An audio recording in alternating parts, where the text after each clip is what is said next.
ఢిల్లీ ముఖ్యమంత్రి అరవింద్ కేజ్రీవాల్ అరెస్ట్, దానికి కనుక లిక్కర్ స్కామ్, అక్కడ ఉన్నటువంటి ఢిల్లీలో ఉన్నటువంటి పరిస్థితులు భయంకరమైన పరిస్థితి. రాజకీయ కోణంలో తీసుకున్నట్లయితే కేజ్రీవాల్ ఎంపీ ఎలక్షన్లకు సంబంధించి ఎంపీ ఎలక్షన్లకు మద్దతు తెలుపుకపోవడంతో, బీజేపీకి మద్దతు తెలుపుకోకపోవడంతో టోటల్గా ఉన్నటువంటి డిఫాల్ట్ చేయాలని ఒక బలమైన ఉద్దేశంతోనే మోడీ తీసుకున్నటువంటి నిర్ణయం. అది మోడీకి చాలా మైనస్. ఇప్పుడు ఏదైతే అరవింద్ కేజ్రీవాల్ అరెస్ట్ చేసినటువంటి పరిస్థితి ఉందో, ఆ అరెస్ట్ చేసినటువంటి నేపథ్యంలో ఇలా మోడీని ఇలా ఉన్నటువంటి డ్యామేజ్ అయితే భారీ డ్యామేజ్ అయిపోయింది. ఎందుకంటే అరవింద్ కేజ్రీవాల్ ఒక ఐఐటి స్టూడెంట్గా ఇలా ఉన్నటువంటి ఏదైతే అవినీతి నిర్మూలించాలన్న ఒక ప్రధాన లక్ష్యంతోనే ఆయనే అన్నా హజారేతో కలిసి వాళ్ళు జంతర్ మంతర్ దగ్గర కానీ ఢిల్లీలో అనేక చోట్ల వాళ్ళు రాస్తారోక ధర్నాలు చేసిన సందర్భంలో అరవింద్ కేజ్రీవాల్ను షీలా దీక్షిత్ చనిపోయిన తర్వాత, షీలా దీక్షిత్ ఉన్నటువంటి కాంగ్రెస్ హయాంలో ఢిల్లీ ముఖ్యమంత్రిగా షీలా దీక్షిత్ ఉన్నటువంటి సమయంలో షీలా దీక్షిత్ను ఓడించి అరవింద్ కేజ్రీవాల్ తిరుగులేని ఒక నాయకుడిగా ఎదిగినటువంటి సందర్భం ఉంది. ఈరోజు ఢిల్లీ ప్రజలు అరవింద్ కేజ్రీవాల్ గుండెలో పెట్టుకున్నటువంటి పరిస్థితి ఉండే. కానీ అరవింద్ కేజ్రీవాల్కు ఆమ్ ఆద్మీ పార్టీ ఎక్కడైతే పంజాబ్ ఉందో మిగిలిన రాష్ట్రాలు కూడా విస్తరించి ఈరోజు దినదినానికి అభివృద్ధి చెందినటువంటి ఆమ్ ఆద్మీ పార్టీలో సంబంధించినటువంటి చీఫ్ రాష్ట్ర ముఖ్యమంత్రి గారిని ఇలా అరెస్ట్ చేసిన నేపథ్యం నిన్న నుంచి ఒక భయంకరమైన పరిస్థితి. ఈడీ ఎన్నోసార్లు నోటీసులు పంపించినప్పటికీ ఈడీ నోటీసులకు హాజరు కాలేదు, ఈడీ నోటీసులకు ఎలాంటి రిప్లై ఇవ్వలేదు. అందుకోసమే కావాలన్న ఉద్దేశంతోనే అరెస్ట్ చేసామన్నటువంటి పరిస్థితి కూడా ఉంది. ఢిల్లీలో చూసుకున్నట్లయితే అక్కడ భయంకరమైనటువంటి నేపథ్యం ఉంది. ఢిల్లీలో ఎక్కడ చూసినా కూడా అన్ని టీవీ ఛానల్లో కూడా ఎక్కడ చూసినా కూడా అరవింద్ కేజ్రీవాల్కి సంబంధించిన ప్రధాన వార్తలు కూడా ఎక్కడ ఏ పేపర్లు చూసినా ఎక్కడ చూసినా అవే ఉన్నాయి. ఎందుకోసం అంటే అరవింద్ కేజ్రీవాల్ ఎలాంటి వ్యక్తి, ఎలాంటి స్వభావం కలిగిన వ్యక్తి, ఏ భావాజాలం కలిగినటువంటి వ్యక్తి, ఐఐటి స్టూడెంట్ ఇలా ఢిల్లీ రాజధానికి కూడా ముఖ్యమంత్రిగా వ్యవహరించేటువంటి పరిస్థితి కూడా ఉంది. పంజాబ్లో కూడా తన ముఖ్యమంత్రి పదవిని కూడా తన పార్టీ నుంచి కూడా నియమించబడ్డటువంటి పరిస్థితి కూడా ఉంది. ఇంకా అలానే మొన్న మేయర్ ఎన్నికల కూడా ముందంజలో ఉన్నటువంటి పరిస్థితి. అంటే ఎక్కడ చూసినా కూడా ఇలా బీజేపీకి కాంగ్రెస్ ఎంతైతే ధీమాగా ఉందో, కాంగ్రెస్ తరహాలో కూడా ఆమ్ ఆద్మీ పార్టీ కూడా అదే తరహాలో ఉంది. ఈరోజు ఉన్న నేపథ్యంలో ఇలా ఉన్నటువంటి దేశ ప్రధాని నరేంద్ర మోడీ లిక్కర్ స్కామ్లో ఇప్పటికే సిసోడియా, ఆమ్ ఆద్మీ పార్టీ సంబంధించినటువంటి ఉప ముఖ్యమంత్రి సిసోడియాను కూడా అరెస్ట్ చేసి జైల్లో వేసిన సందర్భాలు అదే తరహాలో విచారణకి రాలేదన్న ఒక బలమైన ఉద్దేశంతో నిన్న అరవింద్ కేజ్రీవాల్ కూడా అరెస్ట్ చేసినటువంటి సందర్భాలు కూడా మనం చూస్తున్నాం.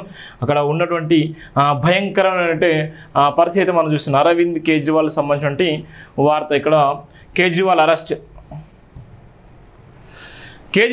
చేసి తీసుకెళ్తున్న ఈడీ అధికారులు. పాపం చూడు, ఒక రాష్ట్ర ముఖ్యమంత్రి ఢిల్లీ రాజధానికి సంబంధించినటువంటి ఇలా ఉన్నటువంటి తలమానికం, ఇలా ఉన్నటువంటి అన్ని రాష్ట్రాలకు గుండె చప్పుడుగా ఉన్నటువంటి ఢిల్లీ ముఖ్యమంత్రి గారిని లిక్కర్ స్కామ్లో అరెస్ట్ చేసిన నేపథ్యం ఉంటుంది. Kejriwal arrest Delhi liquor scam కేసులో ఎమ్మెల్సీ కవిత అరెస్ట్ అయిన వారంలోనే సంచలన పరిణామం.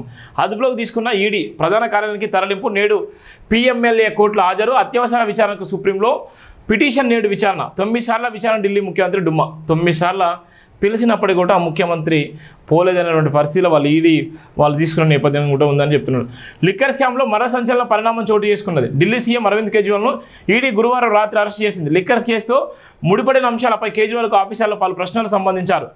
మనీ లాండరింగ్ నిరోధక చట్టంలోని సెక్షన్ 50 కింద స్టేట్మెంట్ రికార్డు చేశారు. దాదాపు 2.5 గంటల పాటు ఆయన నివాసంలోనే సోదాలు చేసి ఈడీ అధికారులు ఆ తర్వాత ఆయన అరెస్ట్ చేశారు. వెంటనే తమ ప్రధాన కార్యాలయానికి తరలించారు. శుక్రవారం వైద్య పరీక్షలు నిర్వహించిన ప్రత్యేక పిఎంఏ కోర్టులో హాజరుపరిచిన నేపథ్యం. సీఎం అయినా పిఎం అయినా చట్టం ముందు అందరు సమానం అంటారు. అందుకని భారత రాజ్యాంగం చాలా పవర్ఫుల్. భారత రాజ్యాంగంలోని ప్రతి సెక్షన్, ప్రతి ఒక్క ఆర్టికల్, ప్రతి ఒక్కటి కూడా బాబాసాహెబ్ అంబేద్కర్ గారు చాలా కష్టపడి ఆ ముందు చూపుతో నాలించి కొన్ని 1000 ఏళ్ల పాటుగా కొన్ని వందల సంవత్సరాలు ఏ మాత్రం చెక్కు తీరకుండా రాసినట్టు రాజ్యాంగం. ఇలా ఆర్టికల్ 50 ప్రకారంగా ఆయన ఏం చేసి అరెస్ట్ చేసి సెక్షన్ 50 కింద స్టేట్మెంట్ తీసుకొని ఆయన అరెస్ట్ చేసినటువంటి సందర్భం కూడా ఇక్కడ స్పష్టంగా మనకు కనిపిస్తున్న దాఖలాలు కూడా ఉన్నాయి. ఇలా ఉండి అరవింద్ కేజ్రీవాల్ని అరెస్ట్ చేసినటువంటి నేపథ్యంలో రాష్ట్రం మొత్తం టోటల్గా ఏ విధంగా ఉంది, అక్కడ ఢిల్లీలో ఉన్నటువంటి పరిస్థితులు ఏ విధంగా ఉన్నటువంటి పరిస్థితులు, ఢిల్లీలో సంబంధించినటువంటి అంశాలు ఏ విధంగా ఉన్నాయి, అక్కడ ఢిల్లీలో ఇప్పటికీ నిన్న నుంచి అయితే అక్కడ ఢిల్లీలో ఒక భయంకరమైన పరిస్థితి ఉంది. ఇలా ఉన్నటువంటి మోడీ కావాలని చేసిండు, మోడీకి లొంగకపోతే ఏదైనా చేస్తాడు. మోడీ భయభ్రాంతులకు గురి చేసిండు. ఏదో ఈడీని ముందు పెట్టుకొని, సిబిఐని ముందు పెట్టుకొని మన దౌర్జన్యం చేసేటువంటి నేపథ్యం ఉందని ఇప్పటికే ఆమ్ ఆద్మీ పార్టీ సంబంధించిన వాళ్ళకు కూడా వాళ్ళు బయటకు వచ్చి కూడా మాట్లాడిన సందర్భాలు. గతంలో మమతా బెనర్జీ కానీ, ఇప్పుడు ఉన్నటువంటి స్టాలిన్ కానీ, ఇంకా తెలంగాణ సంబంధించిన గతంలో ఉన్నటువంటి ముఖ్యమంత్రి ఎన్నో మాటలు కూడా మాట్లాడిన సందర్భాలు ఉన్నాయి.